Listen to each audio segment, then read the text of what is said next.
damai sejahtera Allah yang melampaui segala akal akan memelihara hati dan pikiranmu di dalam Kristus Yesus Tuhan kita. Amin. Selamat hari kenaikan Tuhan Yesus ke surga. Firman Tuhan bagi kita pada hari ini tertulis dalam kitab Injil Markus pasal 16 ayat 15 sampai dengan ayat 20. Demikianlah firman Tuhan. Lalu ia berkata kepada mereka, "Pergilah ke seluruh dunia, beritakanlah Injil kepada segala makhluk. Siapa yang percaya dan dibaptis akan diselamatkan, tetapi siapa yang tidak percaya akan dihukum. Tanda-tanda ini akan menyertai orang-orang yang percaya. Mereka akan mengusir setan-setan demi namaku. Mereka akan berbicara dalam bahasa-bahasa yang baru bagi mereka. Mereka akan memegang ular, dan sekalipun mereka minum racun maut, mereka tidak akan mendapat celaka. Mereka akan meletakkan tangannya atas orang sakit, dan orang itu akan sembuh." Sesudah Tuhan Yesus berbicara demikian kepada mereka, terangkatlah ia ke surga, lalu duduk di sebelah kanan Allah. Mereka pun pergilah memberitakan Injil ke segala penjuru, dan Tuhan turut bekerja dan meneguhkan firman itu dengan tanda-tanda yang menyertainya. Demikianlah firman Tuhan.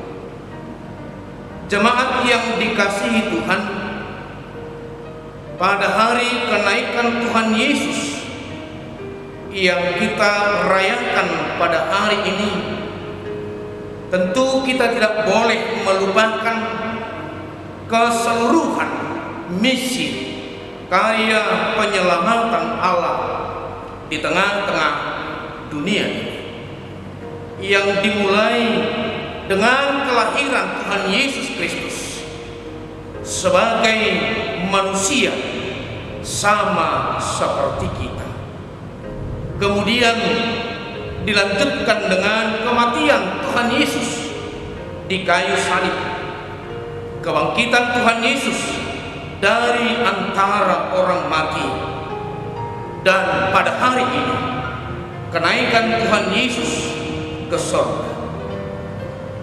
Setelah misi penyelamatan Allah di tengah-tengah dunia ini telah sempurna di dalam diri anaknya Tuhan Yesus Kristus, maka saatnya Yesus kembali kepada kemuliaannya di surga. Lalu apakah pemberitaan Injil itu di tengah-tengah dunia ini telah berakhir? Tentu jawabannya tidak. Tuhan Yesus telah membekali para muridnya untuk dapat meneruskan tugas pemberitaan Injil itu di tengah dunia ini, supaya setiap orang yang menerima berita Injil itu percaya dan tetap setia kepada kebenaran firman-Nya, akan terangkat kemudian ke tempat yang telah disediakan Allah, yaitu kehidupan yang kekal. Dan inilah amanat agung Tuhan Yesus bagi kita semua orang percaya, agar senantiasa pergi bergerak untuk memberitakan Injil itu di tengah-tengah dunia ini. Jemaat yang dikasihi Tuhan Yesus, dengan kenaikan Tuhan Yesus ke surga, sedikitnya ada 3 pesan yang disampaikan kepada orang percaya melalui khotbah ini. Pertama, pergilah ke seluruh dunia, beritakanlah Injil ke segala makhluk. Kita tahu bahwa sebelumnya ketika Yesus bersama-sama dengan para muridnya Yesus selalu melarang para muridnya untuk memberitakan tentang kuasa dan apa yang telah dilakukan Tuhan Yesus di tengah-tengah dunia. Mereka hanya diberi kesempatan untuk mendengar pengajarannya, melihat dan menyaksikan apa yang telah dilakukannya melalui tanda-tanda mujizat di tengah dunia ini. Mengapa Yesus melarang para muridnya untuk memberitakan hal itu? Satu hal yang dapat kita lihat dan pahami tentang itu adalah belum saatnya, belum waktunya tiba bagi para murid untuk segera pergi memberitakan kabar sukacita itu di tengah-tengah dunia. Akan tetapi saat ini, sebelum Tuhan Yesus naik ke surga, sudah tiba saatnya untuk para murid dan seluruh orang percaya menerima mandat dari Yesus secara langsung untuk segera pergi memberitakan Injil itu di tengah-tengah dunia ini. Jemaat yang dikasihi Tuhan, tentu Tuhan Yesus telah mengetahui bahwa untuk pergi memberitakan Injil di tengah-tengah dunia ini kepada segala makhluk akan menghadapi berbagai rintangan, kesulitan dan penderitaan.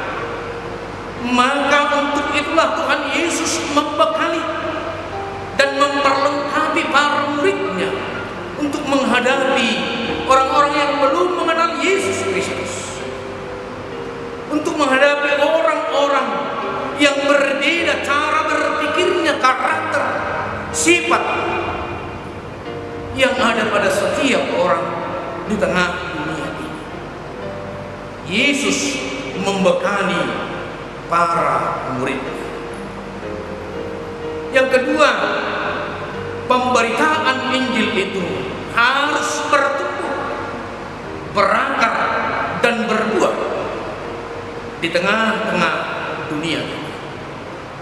Jemaat yang dikasihi Tuhan, di tengah misi pelayanan yang akan dilaksanakan oleh para murid Tuhan Yesus dalam konteks ini adalah mereka di dalam pemberitaannya harus benar-benar dan sungguh-sungguh mengandalkan kuasa dari Tuhan Yesus Kristus, agar orang-orang yang menerima firman itu dapat melakukan firman itu dan menjadi garam dan terang di tengah-tengah dunia ini.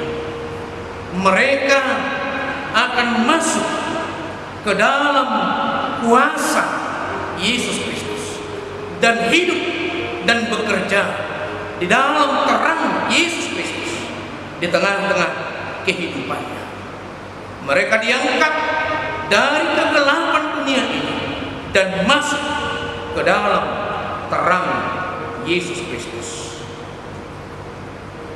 Jemaat yang dikasihi Tuhan, untuk itulah Yesus membekali para murid, dan para muridnya akan mampu mengusir setan, berbicara dengan bahasa-bahasa yang baru, memegang ular, meminum racun, sehingga ketika para murid tersebut berhadapan dengan bahaya yang mengancam keselamatan hidup mereka di tengah-tengah pemberitaan Injil itu, mereka akan diselamatkan sebab Yesus menyertai dan memberkatinya. Jemaat yang dikasihi Tuhan, Tuhan Yesus sudah tahu betul betapa banyaknya rintangan, hambatan dan penderitaan dalam memberitakan Injil itu di tengah-tengah dunia. Sebab dunia ini tidak menginginkan berkembang yang percaya kepada Yesus Kristus. Oleh sebab itu jangan pernah takut, jangan pernah khawatir di tengah-tengah kehidupan, sebab Yesus ada bersama-sama dengan kita. Yang ketiga, Tuhanlah yang bekerja dalam setiap pekabaran Injil di tengah-tengah dunia ini. Sekarang tugas pemberitaan Injil telah diserahkan kepada kita. Semua orang percaya kepada Yesus Kristus. Di tengah-tengah berbagai pelayanan dari pemberitaan firman Tuhan, tentu kita akan mengalami berbagai rintangan dan hambatan. Hal pertama yang perlu kita imani dalam setiap pelayanan pemberitaan firman Tuhan, supaya kita jangan mengandalkan kekuatan serta pengetahuan kita sendiri, tetapi serahkanlah sepenuhnya kepada kuasa Tuhan. Sebab Dialah yang menjadikan setiap pelayanan kita dapat bertumbuh, berakar, dan berbuah di tengah dunia. Rasul Paulus berkata dalam 1 Korintus 3 ayat 6, "Aku menanam, Apolos menyiram, tetapi Allah yang memberikan pertumbuhan." Yang kedua, melalui kenaikan Tuhan Yesus ke surga, jelas dan nyatalah bagi kehidupan beriman kita bahwa Dialah Tuhan yang berkuasa atas bumi dan langit. Oleh sebab itu, kita orang-orang percaya di tengah-tengah dunia ini jangan pernah khawatir akan segala sesuatu di tengah-tengah kehidupan. Tuhan berkuasa atas langit dan bumi. Yang terakhir, dengan kenaikan Tuhan Yesus ke surga, Tuhan telah menyediakan tempat bagi setiap orang yang mampu mempertahankan iman percayanya dalam setiap pencobaan, penderitaan yang dialami di dalam kehidupannya. Di tengah-tengah pergumulan hidupnya, ia mampu memenangkannya bersama-sama dengan Yesus. Maka pada akhirnya Tuhan telah menyediakan tempat baginya, yaitu kehidupan yang kekal, kehidupan yang penuh dengan sukacita bersama-sama dengan Yesus di surga. Amin. Kita berdoa. Terima kasih Tuhan atas kebenaran firman di tengah kehidupan kami pada saat ini.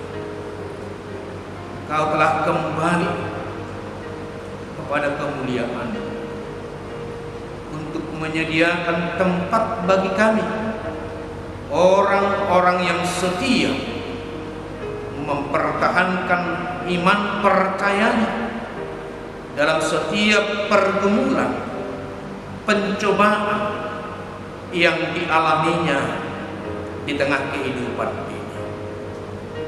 Kami yakin dan percaya Tuhan ada bersama-sama dengan kami dalam setiap perjalanan hidup kami. Terima kasih Tuhan, dalam Yesus Kristus kami berdoa dan mengucap syukur kepada-Mu. Amin.